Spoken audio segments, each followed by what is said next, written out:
Please checkup. Okay sir. Good morning sir. Morning sir. Hello hello, మీకోసం ఎదురు చూస్తున్నాను. Please చేయడం ప్లీజ్. మీరు కొన్నట్టు క్యాష్ రెడీ చేశాను, తీసుకోండి.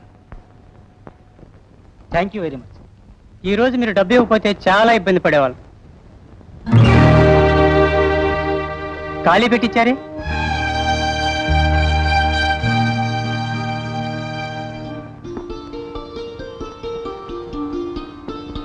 సంధ్య, ఈ నెక్లెస్ ఎలా ఉందండి?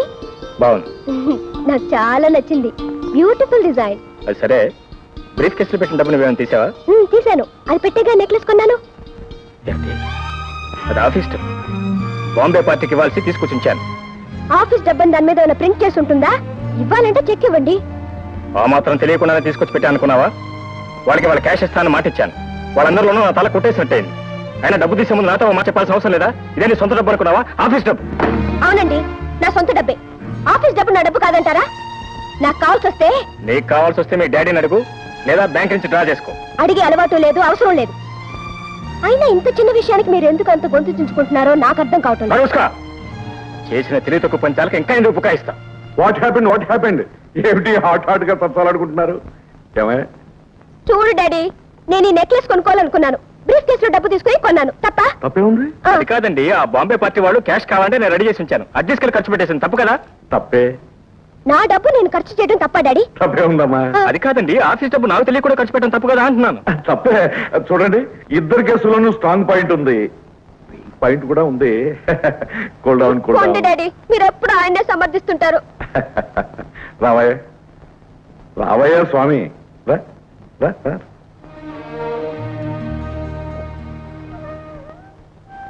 ఏమిటి సార్, అన్నీ తెలిసిన మీరే సంచలనం మందలించకపోతే? అదేనయ్యా నా వీక్ పాయింట్. తల్లి ప్రేమకు నోచుకోలేని దురదృష్టాన్ని కప్పిపుచ్చటానికి అమ్మాయి ఏమడిగినా ఇచ్చాను, ఏం చేసినా భరించాను.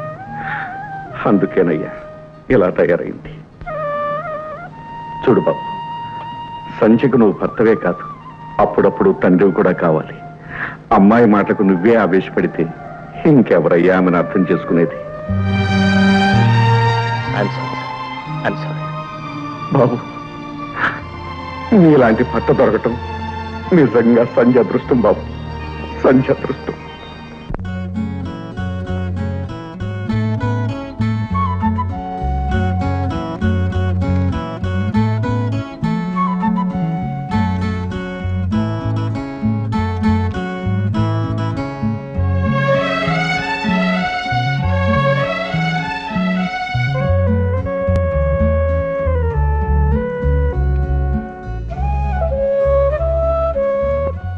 Bad habit.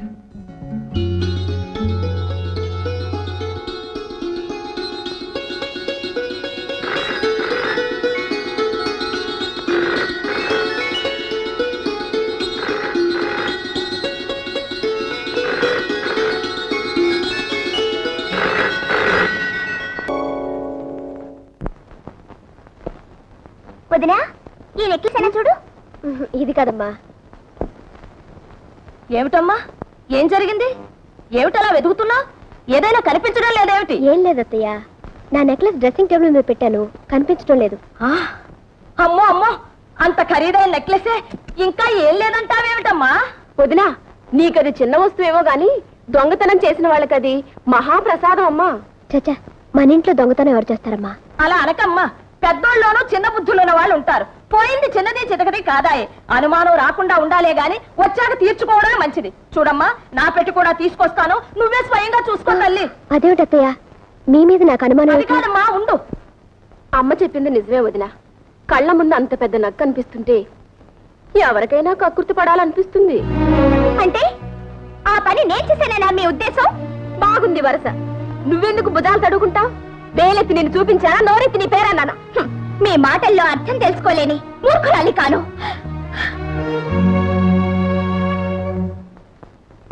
చూడమ్మా, బాగా చూడు. అయినా నాకెందుకమ్మా నగా నట్రాను? కావలసిన వాళ్ళే కాజేసి ఉంటారు. నా పెట్టి కూడా చూడదునా. నీ మనసులో లేకపోయినా ఎగదసే వాళ్ళు ఉంటారు. నాకు దొంగతనం చేయాల్సిన అవసరం గతి లేదు. చూడు, బాగా చూడు.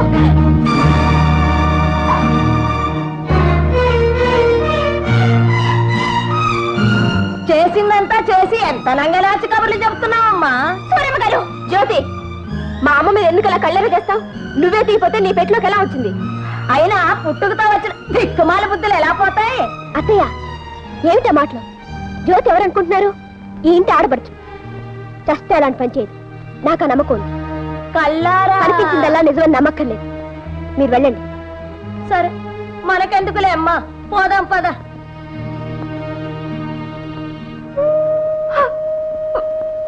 జ్యోతి, ఈ మాత్రానికి నువ్వు దొంగతనం చేయాలా?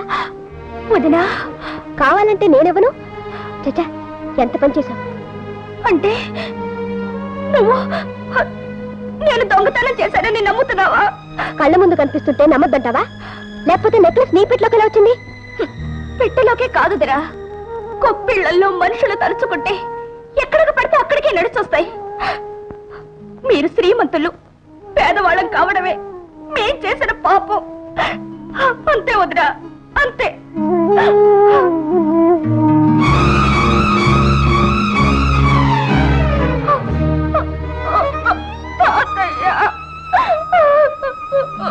విన్నానమ్మా, అంతా విన్నాను. అర్హత లేని చోట ఉండడం మనది తప్పు కాని వాళ్ళది కాదమ్మా. పదమ్మా, మన ఇంటికి పోదాం, పద.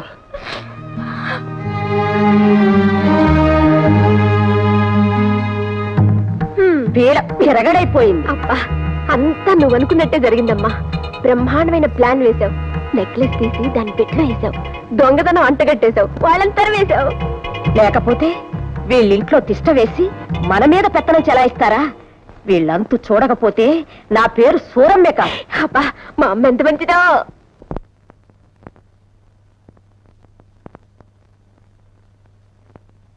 ఇదేమిటి తాతయ్య, మాట అయినా చెప్పకుండా వచ్చేసారు? అంటే ఎల్లకాలం తింటూ అక్కడే కూర్చోమంటావా ఏమిట్రా? మనకి ఓ ఇల్లంటూ ఉందిగా.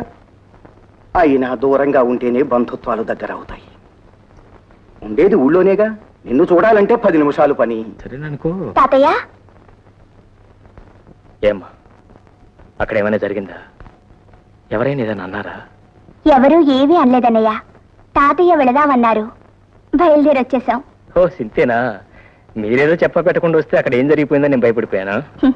సరే, భోంచేద్దుగాని రా అన్నయ్య. అలాగే. వాట్? నా చెల్లెలకి దొంగతనం వంట కట్టారా? అవును బాబు, ఆ రాకాసి సూరమ్మ నోటుకొచ్చినట్టల్లా వాగిందండి. పాపం సెల్లమ్మ గారు పళ్ళెత్తి మాట కూడా అనలేదు బాబు. సంధ్య, నువ్వు మనిషివే పశువే? నీ బోడి నెక్లెస్ కోసం కక్కుర్తిపోయే దౌర్భాగ్య స్థితికి నా చెల్లెలు ఏనాడు దిగుతారు? ఓహో, అయితే అక్కడికి వెళ్ళే వచ్చారన్నమాట. చెప్పాల్సినవన్నీ మీ చెల్లెమ్మ గారు చెప్పే ఉంటుందే. నీకున్న కుసంస్కారం నా చెల్లెకి లేదు. నువ్వు చేసిన వెధపని అవతారం చెప్పాడు. నీ నీచ బుద్ధి ఇప్పుడే అర్థమైంది నాకు. ఏంటండి మీకు అర్థమైంది? మీ చెల్లె దొంగతనం చేసిన విషయం నిజం కాదంటారా? అంటాను, ముమ్మాటికి కాదంట. అయితే ఆ నెక్లెస్ ఆమె పెట్టలోకి ఎలా వచ్చిందంటారు? ఎవరో గిట్టని వాళ్ళు పెట్టుండొచ్చుగా. మీ చెల్లె చేసిన తప్పుడు పని సమర్థించుకుంటున్నారా? ఆమెను వెనకేసుకొస్తున్నారు. ఆమెను దొంగను చేయటం వల్ల ఇక్కడ ఎవరికి ఒడిగేది లేదు. ఆ నగ ఆమె పెట్లో ఉంటూ నేనే కాదు, నలుగురు కళ్ళారా చూశారు. చూస్తారు, అనుమానం కలిగిస్తారు. నువ్వు వాటిని నమ్మి నా చెల్లెలు అవమానించి ఇంట్లో నుంచి గెట్టేశావు. నేనే అవమానించలేదు. మర్యాదగా పక్కకు పిలిచి అడిగాను. ఇంత చిన్న నెక్లెస్ కోసం నువ్వెందుకు ఇంత పిచ్చి పని చేశావన్నాను. తానే మొహం చెల్లక సిగ్గుపడి ఇంట్లోంచి వెళ్ళిపోయింది. అభిమానం ఉన్న మనిషి అంతకన్నా ఏం చేస్తుంది? నీ అంతస్తు అహంకారం చూపించుకున్నావే కానీ పసిదాన్ని మనం అర్థం చేసుకోలేకపోయాం. ఏమర్థం చేసుకోవాలండి? ఎదుట రుజువులు కనిపిస్తున్నా మీ చెల్లె నీతి పడరాలని అర్థం చేసుకోవాలా? కొండంత సాక్ష్యాలు కనిపిస్తున్నా ఆమె నిజాయితీని మెచ్చుకోవాలా? సిగ్గుపడి ఇంట్లోంచి వెళ్ళిపోతుంటే కాళ్ళ మీద పడి ఇంట్లోనే ఉండమని ప్రాధాయపడాలా? సంధ్య, ఈ అభాండాలేసే బుద్ధి నీకు మొదటి నుంచి ఉంది. కానీ ఇంత జరిగినా నిన్ను గురించి ఒక్క మాట కూడా లేదు నా చెల్లెలు. అనడానికి ఆవిడకి ఎన్ని గుండెలు? అయినా ఏముంటుందండి? చూడండి, కేవలం మీ చెల్లెలైన అదృష్టానికి ఆవిడని క్షమించి వదిలిపెట్టాను. ఈ నిజాన్ని గ్రహించే సంస్కారం మీకుంటే ఆనందిస్తాను. సంధ్య!